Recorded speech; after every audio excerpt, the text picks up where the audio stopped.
Mais où donc est Dieu quand le malheur s'acharne contre un innocent? Pourquoi ne punit-il pas ceux qui font le mal? Pourquoi laisse-t-il faire le méchant?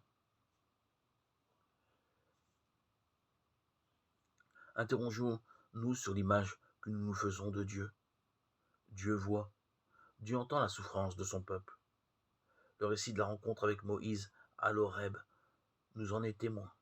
Ce prince d'Égypte, chassé de son royaume, rejeté par ses frères et coupable d'homicide, pouvait-il être heureux? On sait seulement que Moïse reconnaît Dieu dans ce buisson en feu. On peut imaginer que la colère de Dieu devant la souffrance des siens rejoint celle de cet Hébreu migrant et déclassé. Oui, Moïse est en colère, comme nous pouvons l'être aussi. La colère est nécessaire pour la santé de l'âme, rappellent les Écritures.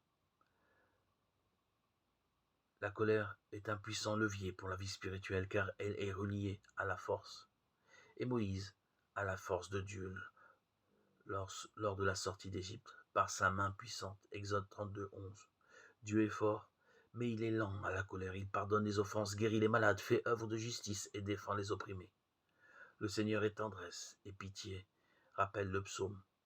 L'Écriture nous tourne vers Dieu qui nous rejoint aujourd'hui dans notre colère, y compris contre lui. De même, tout nous conduit à croire qu'il compte sur notre douceur et sur notre engagement au service des plus souffrants, des démunis. Qui est Dieu pour moi? Et quels sont les versets du psaume que je retiens? Et enfin, qu'est-ce que cela veut dire pour moi se convertir?